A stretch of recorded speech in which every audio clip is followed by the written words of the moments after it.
there isn't anything that can stand up against the truth. And I believe that, I think, to some degree, because it just seems self-evident. It's like, if the truth is deeply reflective of the structure of reality, the claim that the lie can dominate is the claim that the unreal can defeat the real. And that's, you are literally insane if you believe that.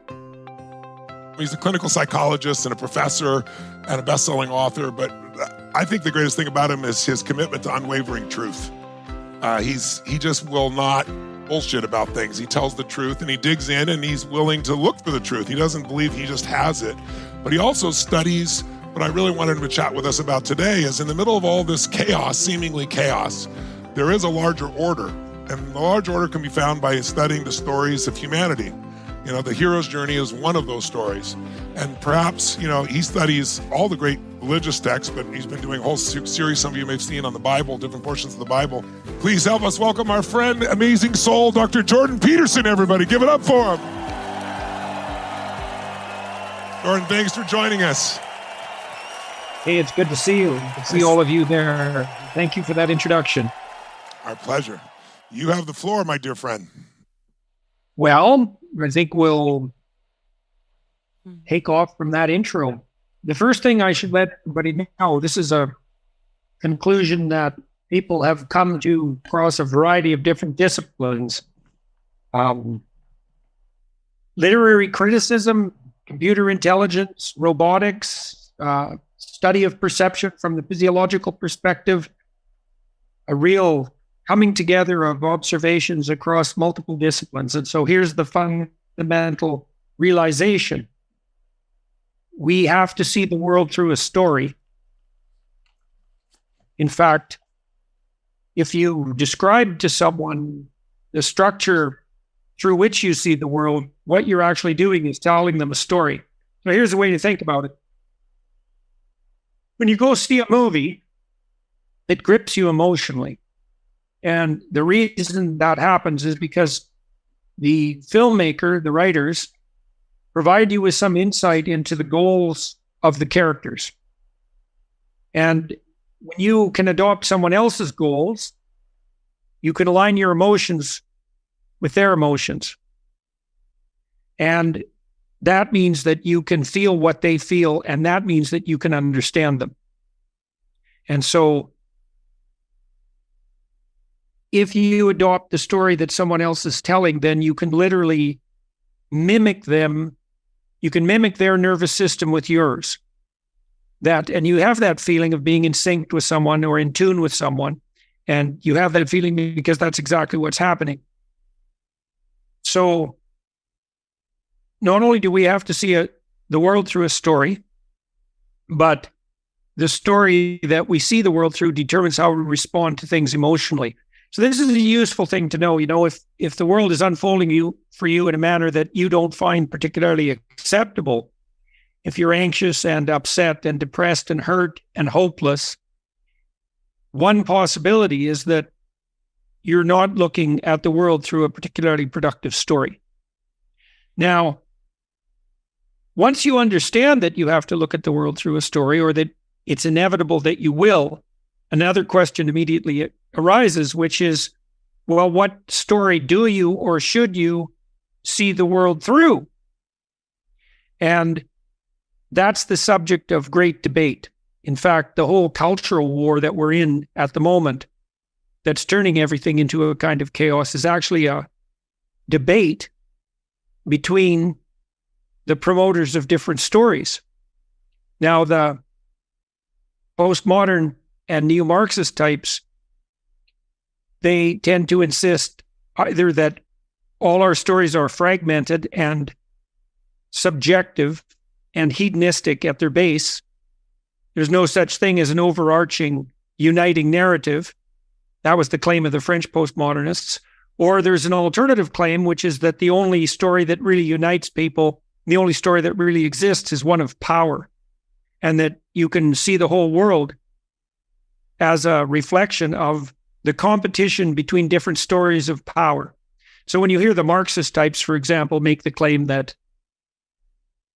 our culture is nothing but an oppressive patriarchy, and that marriage is an oppressive institution, and that all economic relationships are merely those of exploitation. You're hearing an insistence that the only story that people can live out is the story of domination and oppression and victimization and mutual exploitation. It's an unbelievably dismal view of humanity. It also justifies the use of power on behalf of the people who put forward the story, because if there's no motivating ethos other than domination, then it's perfectly reasonable for you to use nothing but domination in your attempts to deal with other people.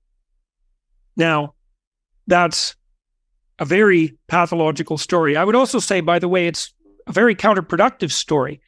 You know, you might say that people who wield power can become remarkably successful. You could point to dictators, for example, like the man who runs North Korea, and say, well, Dr. Peterson, you claim that power isn't a very productive story and that it doesn't work very well in the long run. But if you look at brutal societies like North Korea, you see that people who are perfectly willing to use power rise to the highest positions. How can you describe that as anything other than success? And I would say, just because you're the biggest devil in hell doesn't mean that you've won the game. In fact, quite the contrary. And you can attain a position of dominance through force, but if you don't think you'll pay a price for that, you're a bloody fool. Alexander Solzhenitsyn did quite a nice job of investigating the psychological state of Joseph Stalin, for example. And Stalin was clearly the most powerful man in the world's most corrupt country, which made him the biggest devil in that particular form of hell. And you might say, well, what did he gain for his trouble? And I can tell you what he gained. It was that every single person around him lied about absolutely everything all the time. He had no true friends. He just had sycophants who wanted to be near a bully. He distrusted everyone. He had contempt for everyone, of course, because he was so terrifying that people conducted themselves atrociously around him. He engaged in a variety of quasi-genocidal enterprises. He was a murderous thug, and he ended up likely murdered. And, you know, it isn't obvious to me at all that any of that constitutes success. And so that's the typical outcome of strategies that are based on power. It's not advisable. Now, you can think about this in your own life, you know. Maybe you've used instrumental and manipulative means to get to where you want to go, and maybe you think that's necessary. But I would say you don't want to have a marriage where the fundamental relationship is one of power, where one of you is a tyrant and the other's a slave, and maybe you alternate roles, but there's no reciprocity or mutuality there. There's no genuine love and regard. There's just force. And you certainly don't want friendships that are predicated on that presumption. You want to be around people who want to be around you, not people that you forced or otherwise enticed or manipulated into being around you. And then on the business front, many of you are very successful, and those of you who are properly successful know perfectly well that the way that you establish a business that has a good probability of surviving into the medium and long term is to make contracts with the people that you work with that are to your mutual benefit, right? So your interests are aligned so that you're thrilled to be working together, and then to offer your customers genuine service and value for the money. And none of that's about exploitation, and none of that's about power. It's a completely different ethos.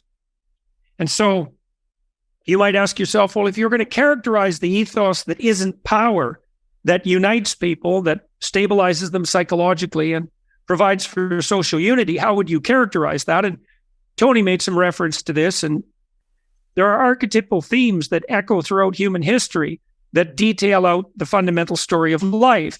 And one of the most fundamental of those, there's probably two. There's an adventure story and a romance story, but I'll start with the adventure story. And the adventure story is essentially the myth of the hero. And the myth of the hero, which is, by the way, is the story that our culture, Western culture, is predicated on, and I would say all functional stories, posits that human beings are not automatons or clockwork machines that are driven by deterministic functions, but creatures that constantly confront what you might describe as a transforming horizon of possibility. So imagine, when you get up in the morning, what confronts you your consciousness is not so much the furniture in your room and the things that you can see that are right in front of you, but the possibilities of the day. The possibilities of the day open up as that vast domain of potential occurrences that you can play some role in determining. You're going to be thinking about the problems that you have that need to be solved, and you're going to be thinking about the opportunities that beckon to you that you could, in principle, take advantage of and utilize, if you have any sense, to your medium and long-term advantage, and simultaneously to the advantage of the other people around you. And so you're contending with a realm of possibility, and you shape that with your vision. And the way that that's portrayed in mythologies of the hero is generally with some motif that's analogous to that of a dragon fight. And so you can think about St. George in that regard. And the ancient story is something like this. It's the story of The Hobbit, by the way. It's the story of The Lord of the Rings. It's the story of Harry Potter. It's the story of the movie Jaws.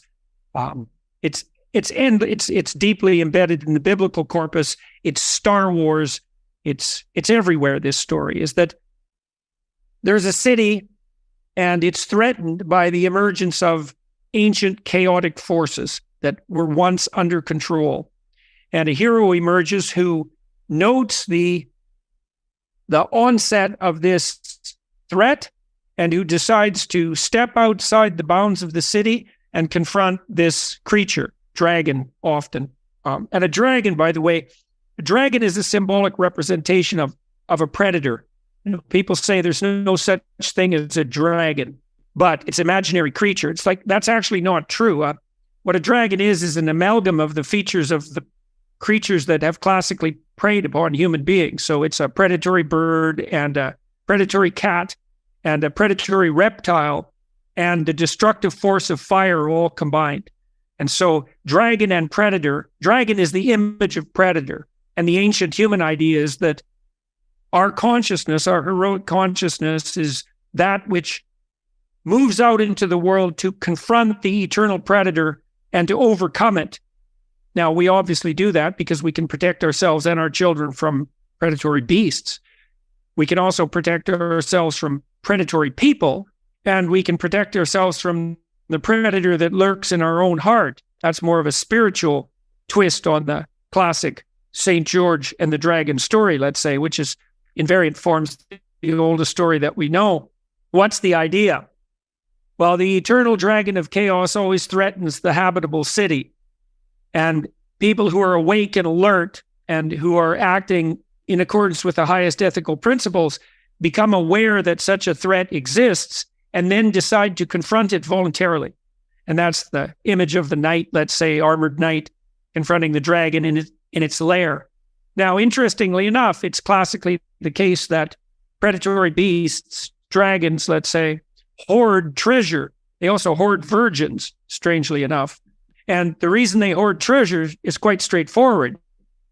It's because that which you most need to find is always lurking where you least want to look. That's a good leitmotif for life. So you could imagine that there are things in your life that you're avoiding that you know you should do, that you don't want to confront, that frighten you, that activate your predator detection systems, let's say. And if you can learn to organize yourself so that you have enough courage to take on that chaotic unknown, then you'll discover things about yourself and the world that you don't know and master them. And the consequence of that will be that you'll be rewarded. And that's, of course, the treasure that the dragon eternally guards. And the rule of thumb is fundamentally, well, the larger the dragon, the more likely you're going to get eaten. But by the same token, the larger the treasure. The virginal motif in that story is the motif of the virgin, is that women are, what would you say, deeply inclined to be attracted to male figures who are capable of taking on chaos and prevailing.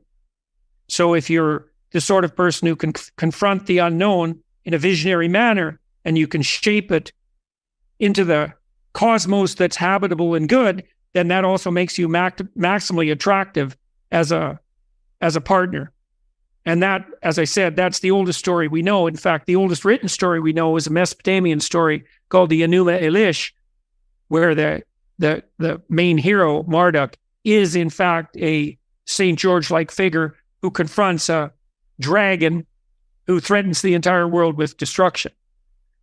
And that's essentially the motif of most adventure stories. Sometimes the hero confronts a giant instead of a dragon, and the giant is usually a symbol of something like the corrupt state. So, there's two variants of heroes, and one variant of hero confronts chaos as such, just disorder and uncertainty, and the other variant of hero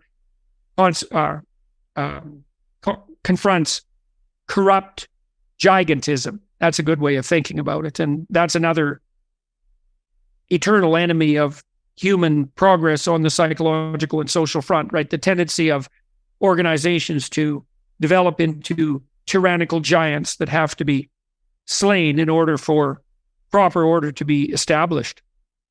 And so that story of confrontation with chaos is extraordinarily deeply rooted in Western culture.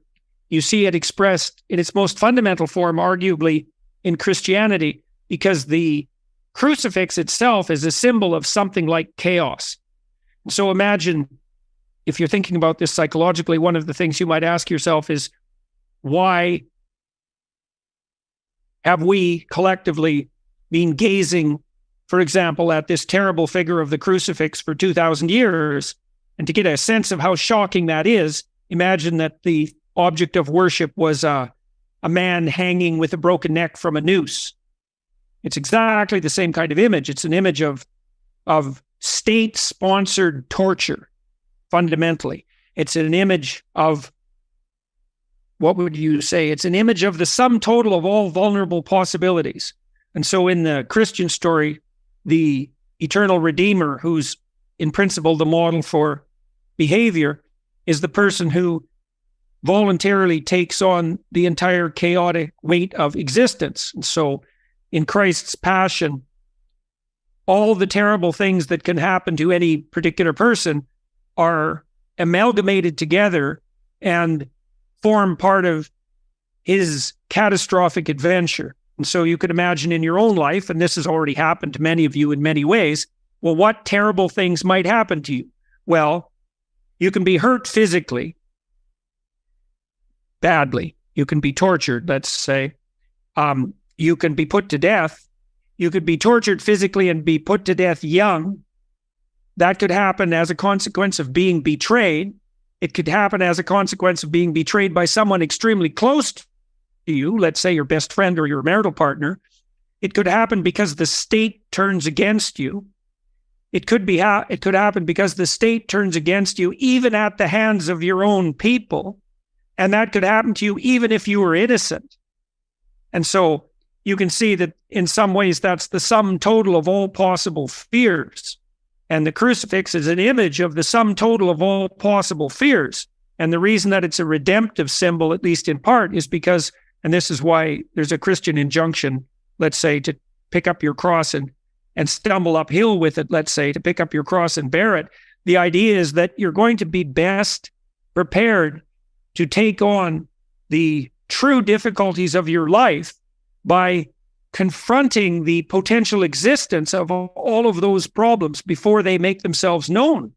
Because I could say, if you all wanted to be more resilient in your life, and that would mean less stress, that would mean less anxious, mean less subject to pain and depression and nihilistic thoughts, and more able to spring back when trouble visited you, one of the ways that you could make yourself more resilient would be to envision, for example, how you would react to, well, perhaps bad medical news on your behalf or on the behalf of someone you love, or betrayal by someone close to you, including yourself, or being potentially mobbed and alienated by your social group or your ethnic group or your political group, or being subject to the tyranny of the state or your own weakness.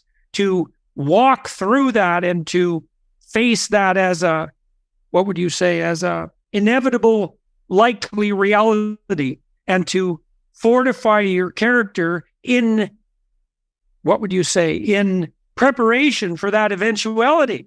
And you could ask yourself as sensible people, well, how the hell could it possibly be any different? You know perfectly well that you're not going to be prepared to confront anything that you avoid.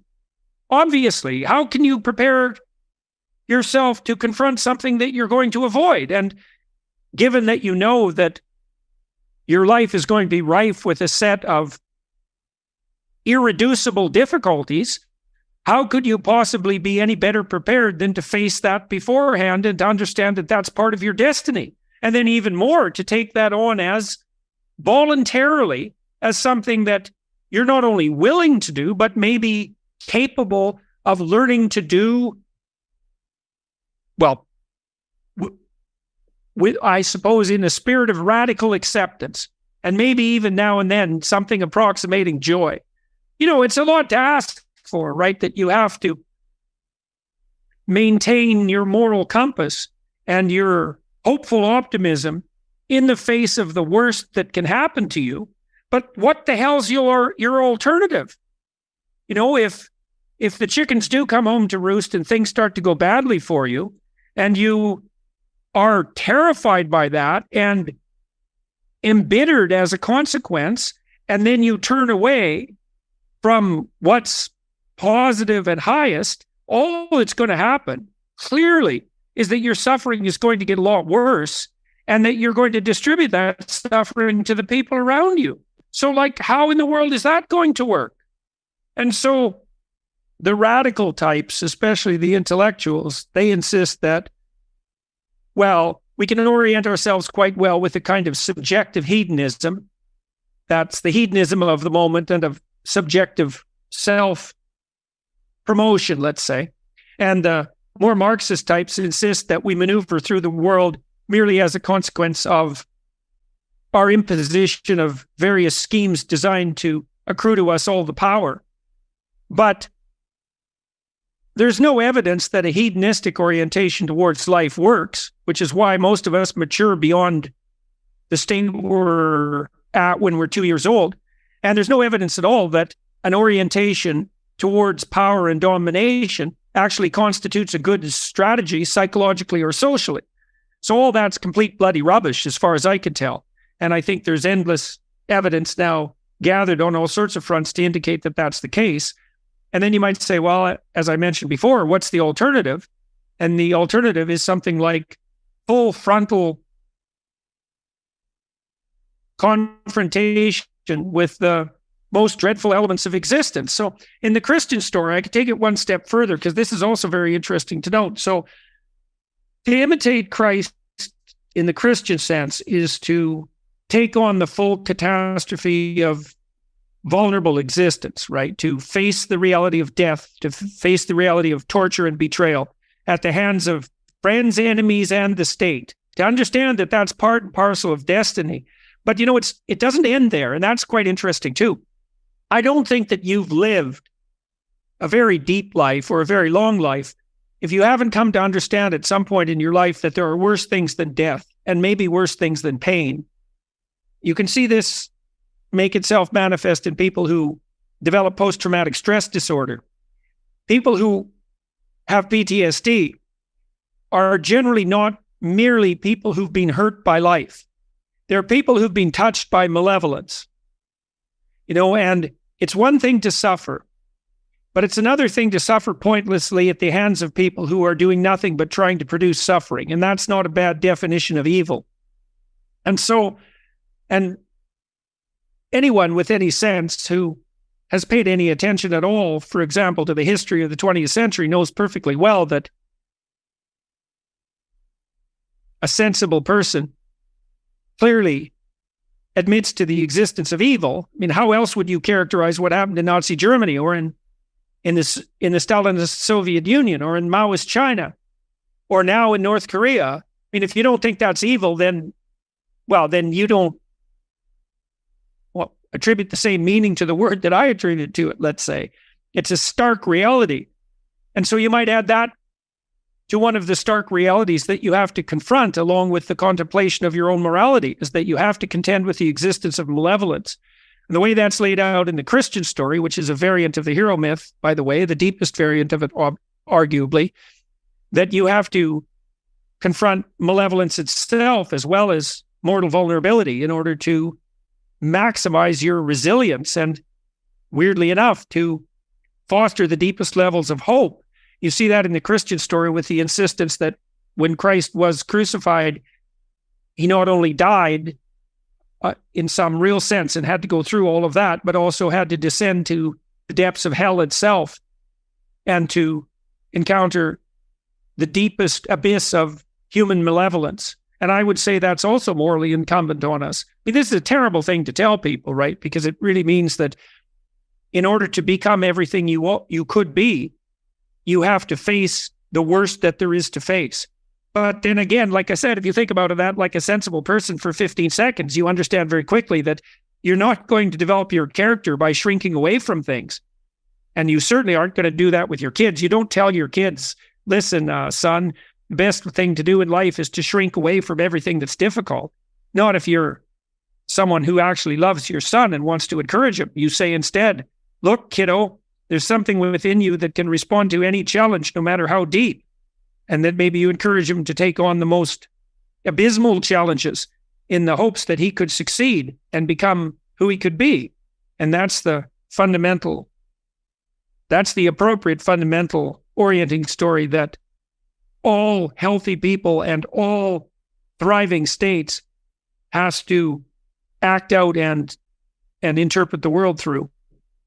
And that's very useful to know, right? Voluntary confrontation with chaos and malevolence. That's the pathway to the eternal resurrection. That's the fundamental hero story. And that's the ultimate treasure. That's another way of thinking about it, right? That's how you gain your life, by losing it. And there's nothing in that, as far as I can tell, that isn't just true psychologically and psychophysiologically and scientifically and theologically. And so, well, that's probably a good place to end that. That was spectacular. Exactly what we were wanting, talking about why all this occurs. There's a greater and higher purpose for it all. So we have some questions for Jordan. Who's got some questions out there, ladies and gentlemen? Yes. I have like 6,000 questions, but I'll go with one. And just on a macro level, I have 3 older children. They're 23, 21, 19. I have an unbelievably blessed relationship with them. My son is my best friend in the world. So he goes off to college. My daughters go off to college. They are having incredibly high degrees of success. I couldn't be more proud of them and happy with how they've chosen their life path. But there is just such an unbelievable dynamic through the social dilemma and through the professors that they experience on an everyday basis. So my question is, what do you do? What do you do? Like with this world, how would we protect our children, our loved ones at the highest level? I think you've already answered that question in your question. I mean, you said, first of all, that you have a very good relationship with your children. So congratulations on that. You said they're out there in the world, making their way forward on multiple fronts simultaneously. They're doing everything they can to pursue the truth. That's what you do. And that doesn't mean that the victories that you attain are going to be obvious or easy.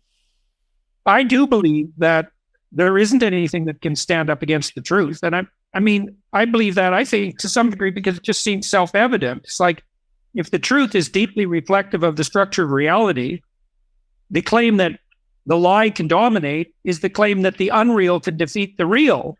And that's, you are literally insane if you believe that. Yes.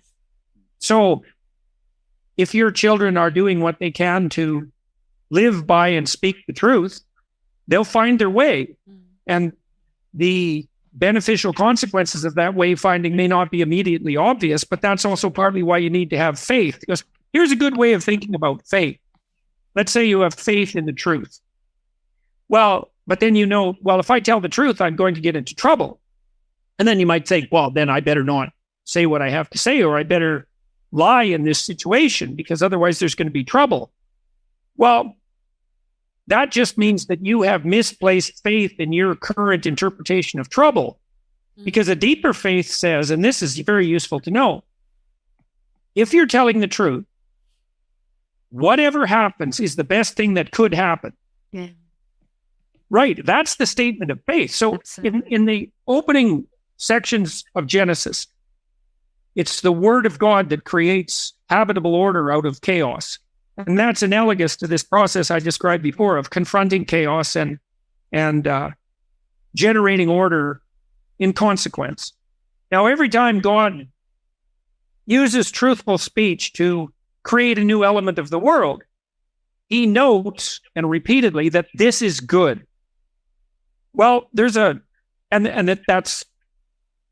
process is also something that people can replicate, made as we are in the image of God. That's the thesis of the text. So the hypothesis there is that, well, if you're telling the truth, the world is laying itself out as it should. Now, you might not be able to see that because you're getting in trouble, at least in the short term, for what you have to say. But, there's lots of times in your life where you do something that feels good right now and it isn't so good in a week. And there's plenty of times when the reverse is true. If you do something difficult now, it might get you in all sorts of trouble. And it turns out that in 2 years, that was the best decision you could have ever possibly made. Well, that's what the truth is like. It's like, it's not going to be easy, but it's going to establish the cosmos in the proper order. That's a statement of faith. And it sounds like you've already inculcated that in your kids. So I would say, first, congratulations, and second, more power to them. And then sit back to some degree and let it play out. Encourage them to continue doing what they're doing and watch. And don't assume that if things are going sideways from time to time, that means that, the whole game is lost. I found, for example, this very peculiar thing to have learned is that the people who have most viciously attacked me have done me the greatest favor. Now, that sometimes took 2 or 3 years to unfold, and it was quite brutal in the intermediary desert, let's say. But that's still how it inevitably worked out. Thank you. Who's the next question? Dr. Peterson, thank you so much for the opportunity to talk to you. In your book, The 12 Rules for Life, this is kind of playing off of what Sean may have said, but rule number 8, you said, tell the truth, or at least don't tell a lie. And so many times I find that, and you said there really are no atheists, just people who don't understand the God they serve. And I to myself, sometimes I find that a lot of people, one of Tony's coaches was talking to me once, and he said, Michael, he goes, there's a difference between the truth and the whole truth. And that really dawned on me once. And some people tell the truth and exclude parts of things in life that shade the story. And I find that I do that with myself sometimes. And I was just curious if you could shed some light on that rule number 8. It really impacted There's me. a couple of questions in there. Sure. I'll take that apart. So first of all,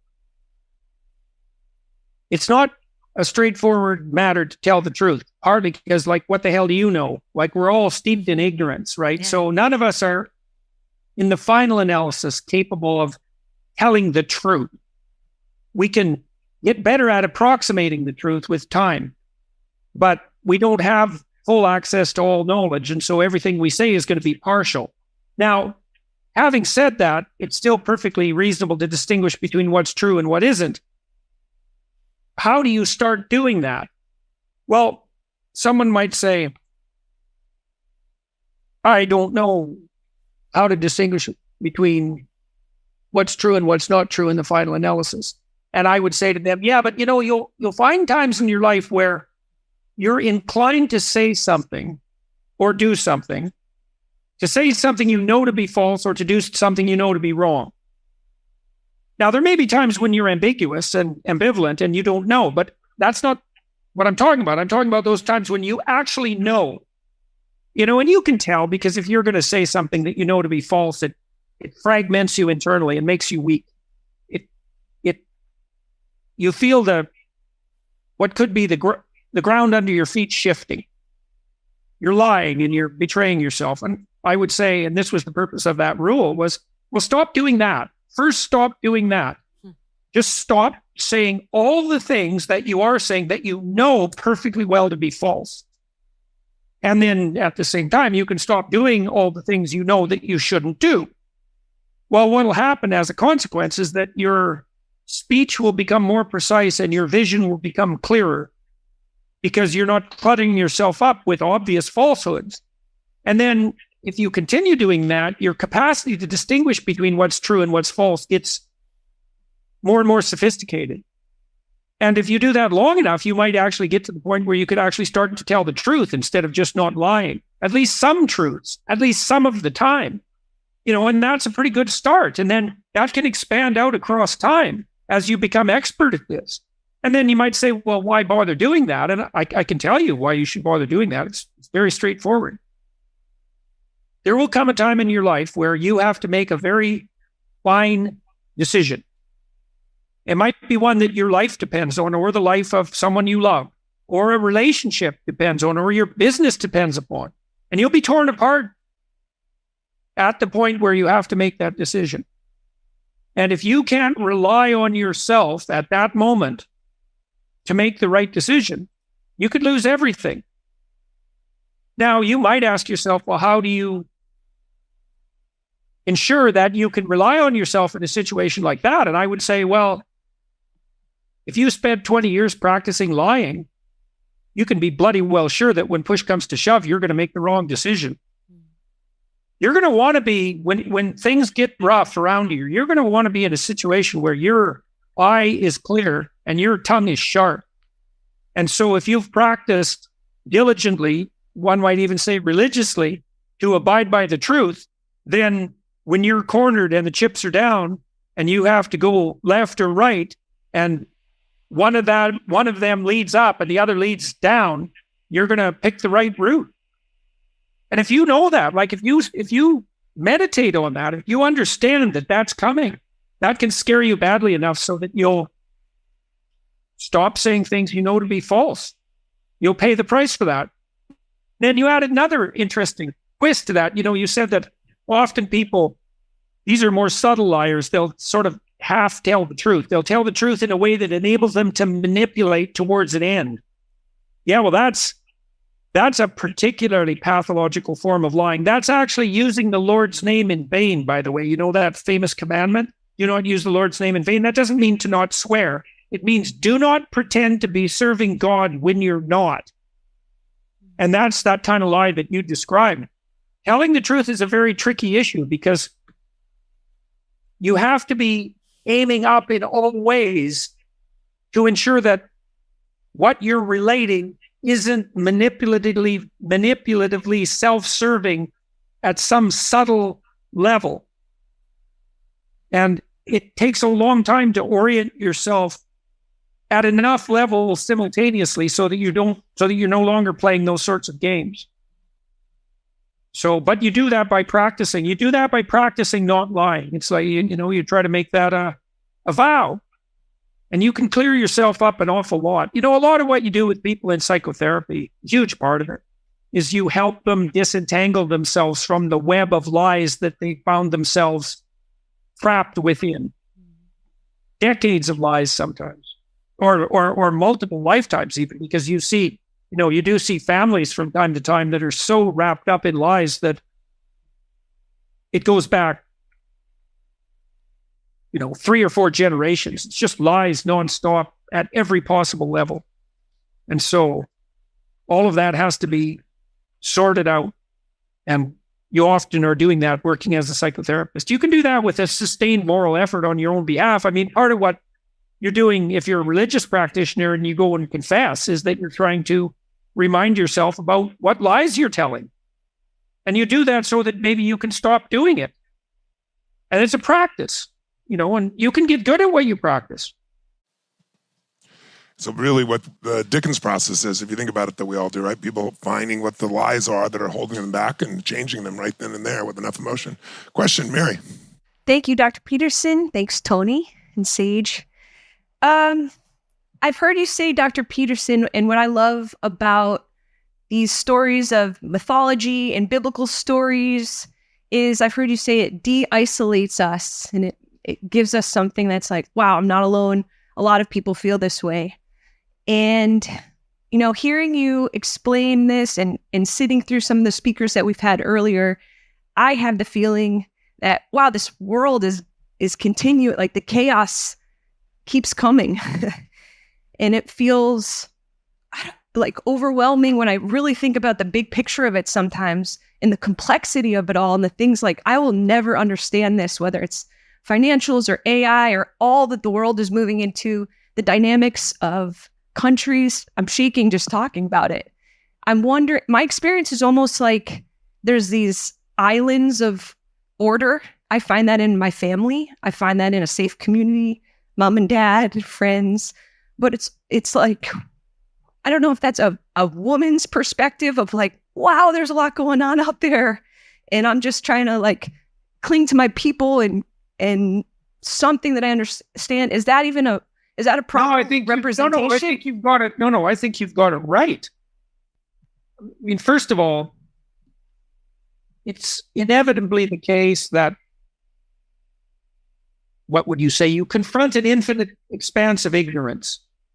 In some fundamental way, things are always going to be ultimately beyond you. You see that in the biblical stories that insist, for example, that people can only see the back of God.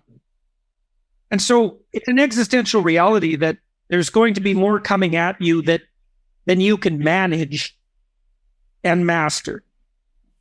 And then, of course, the question is, how do you deal with that? And you deal with that like a sailor deals with the ocean in a boat. There's a lot of ocean, but you can stay afloat and you can navigate forward. And so then you might ask, well, how do you do that? Well, we talked about that a little bit today in terms of orienting stories. You have to put forward some courage and some faith, and you have to confront the things that are obstacles in your path. And that attitude helps turn you into something that's united psychologically, right? That can strengthen you personally. But then there's the social element to that, because if we share the same story that we should confront chaos and make order, and we do that together, then now we have social unity around us. And that means that we have the strength of numbers. Part of the reason that I've been able to maneuver through the political turmoil that I've been mired in is because I have great family. They're very supportive. And I have a lot of friends who are tough people, and they were behind me. And I have a broader social community, and that fortifies me. And that's the kind of a unity in numbers and in belief that does help you maintain your integrated spirit through the chaos of life. That's not weakness. That's a necessary observation that part of your sanity depends on the proper harmony you establish with the social community. Now, the female part of that might be that the female locus of concentration is more local, right? And more familial. But that's not a bad thing. Someone has to bind the damn families together. Mm-hmm. And to some degree, we're islands unto ourselves, but to some degree, we're all members of family first and then community second. And it's not inappropriate at all to make the family level of social integration a fundamental point of concern. And I do think that's the natural resting place of women, partly because they have to take care of infants and young children. And that's not a weakness. It's just a difference of approach. It's nothing to be ashamed of, and it's a virtue. Now, it does mean that we still have to face the complex problem of how you integrate the integrated family in the broader community. And I would say that's a more masculine problem. Now, that doesn't mean men and women can't address the same damn problem, but all things being equal, there's still a different level of natural concern. None of that's reason to feel guilty. When I counsel women, for example, on their career development, say, well, look, once you have a child, your fundamental concern should be your child. And that's true whether you're a father or a mother, but it's particularly true if you're a mother, especially if you have an infant. Then women will say, well, what do I do about my career? I feel guilty because I'm not pursuing my career, or I feel guilty when I'm pursuing my career that I'm not attending to my child. Women can be screwed both ways in that matter. I would say, well, look, it's perfectly reasonable for you to model successful adaptation to the broader social community for your kids. You have to get your act together. You have to get your family together. Then you have to integrate you and your family in the broader community. You should be serving all of that simultaneously. That's a virtue. And women might approach that family first and broader social world second, and maybe men the other way around. It's a loose rule of thumb, but both of those approaches can work just fine, and they work great in tandem. Beautiful. One more. Dr. Peterson, thank you. The question I have for you is, there's a lot of chaos in the world, and I sometimes wonder what, or maybe have a hard time deciding what part of the chaos am I responsible for uniquely confronting. So Tony's very passionate about ending hunger, for example, with their billions of meals. And I have kind of racked my brain over time and not found that same kind of passion for a particular, cause like that. And I wonder how might a person, make that choice? That's a great question. Well, I'll tell you a little story first that's worthwhile knowing. So it's a story from Exodus, and it's the story of the burning bush, which is kind of a mysterious story. And so here's how that story essentially goes. So Moses is trying to find his way, right? He's trying to identify his destiny, and he's off wandering down a pathway, minding his own business one day, and something attracts his attention. It sort of glitters and glimmers off to the side, and it pulls him towards it. Now he has to decide to step off the path and go investigate. The story makes that quite clear. And this is a burning bush, not a burning forest. It's not so overwhelming that you can't avoid it. All right. And so Moses goes and decides he's going to go investigate this thing that captures his interest. And as he gets closer to it, he starts to hear a divine voice. And the first thing the voice tells him as he gets closer is that he's on sacred ground and that he should take off his shoes. And then he starts to interact with this strange phenomenon, this burning bush, and God himself reveals his name to Moses. So what does that mean? Well, here's one thing it means. Lots of things grip our interest, and not really of our own accord, right? You can't really pick what you're interested in. It picks you. Now, you can pick whether or not you pursue it or not, and you can pick how diligently you pursue it. But the interest itself manifests itself in a kind of autonomous manner. Now, you might ask yourself, well, what would happen if you really pursued what gripped your interest? And the answer is, well, you get deeper and deeper into it. And the deeper you get into something, the more you're beginning to tread on sacred ground, because there's no difference between sacred and deep. It's the same idea. And the idea in the burning bush story is that if you attend to what compels your interest with enough diligence, the nature of being itself will reveal itself to you. And that's true. So you might say, well, how does that burning bush appear then in the confines of normal life? And I would say it appears in two ways. It appears in the guise of what interests you. And it appears in the guise of what sets itself before you as a problem. So I would say, as a starter, you can try this. Do this over a couple of days. Write down what bothers you. There's going to be things about life, about the current political situation, about the details of your personal life, your relationships with other people that bother you. Now, a million things could bother you, and some things do. Those are your problems. And your destiny is in your problems. And then I would also say, well, watch yourself for a couple of weeks and see what you're doing when what you're doing appears meaningful, right? When your interest is gripped and you're compelled, Because when you're in the place where you are, when your interest is compelled and you're gripped, you're where you should be.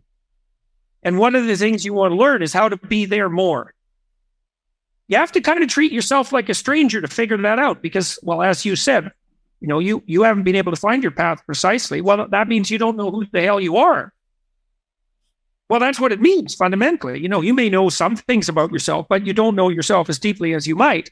You have to understand that there's a certain degree of arbitrary strangeness about you and about the things that will compel you and grip you. And you need to discover what those are. And paying attention can help. It's like, where am I when I think I'm where I should be? And what am I doing? And you can ask yourself that over a 2-week period or a 1-month period, like you're asking someone you don't know. Then the other thing I would recommend more concretely is I have this program called Future Authoring on a website called selfauthoring.com. And what Future Authoring program helps you do is to develop a comprehensive vision. And it's a great thing, by the way, to have your employees do if you run a company. It'll make them much more productive and also more psychologically integrated. So the way that this program works is that it asks you, this is a good meditative exercise. I suppose it's a form of prayer. Imagine 5 years from now. And I literally mean imagine this. Okay, imagine 5 years from now. Now, here's the deal. You can have what you want and you need, and you can be who you want to be. But you have to figure out what that is. That's the price you have to pay. So now you have to fantasize. It's like, okay, if I was who I would want to be, and if I had what I needed and I wanted, what would that look like? Write it down for 15 minutes. You're not going to get it right. Just sketch it out. And then you can do the opposite, which is, all right, now if I let my bad habits and inadequacies have the upper hand and order me in, what sort of hell could I occupy in 5 years? That's useful to know too, because that's a good way of specifying where you don't want to go. The first part of the exercise helps you specify where you do want to go. The second part helps you specify where you don't want to go. Then you have something to run away from and something to run toward, and that's good for maximizing motivation. And then the rest of the exercise helps people strategize. And so you might say, well, I don't exactly know who I want to be or where I want to be or what I want. And I would say, well, here's some hints. If your intimate relationship with what you wanted, what would it look like? If your friendships were constructed the way you wanted them to be, these are questions you have to ask yourself. What would that look like? If you were educated to the limits of your intelligence, what educational strategy would you have to pursue? What job or career would you want or need if you could have what you wanted or needed? How should you use your time outside of work? How would you take care of yourself mentally and physically? What services might you render to your family and your community if you could do it in the manner you wanted? And that's 7 different questions, to sort of differentiate your life. Man, it's worth spending a few days figuring that out.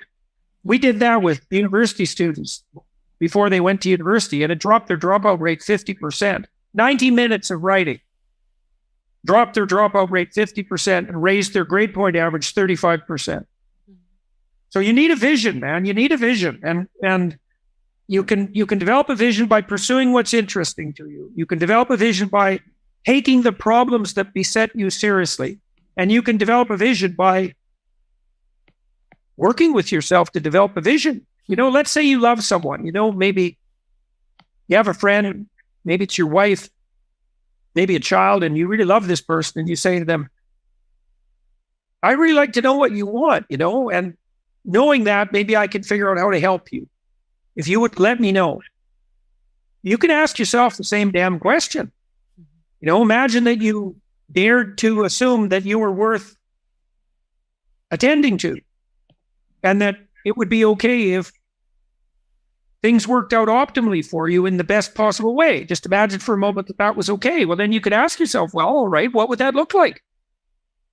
That's an unbelievably useful exercise. So that's a prayer, man. That's a prayer fundamentally. And that's a prayer devoted towards the seeking of a revelation. Jordan, we're right on the time. I know you have tight time and we're down to the last minute of it. We just want to thank you for being a prayer answered for so many of us in the world by your example of love and of integrity and of joy.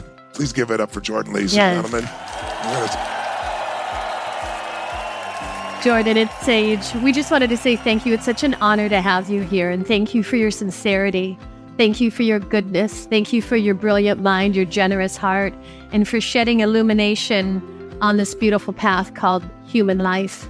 You're doing it so beautifully. Love to you and Tammy, and God bless. We love you. See you soon. Thank you.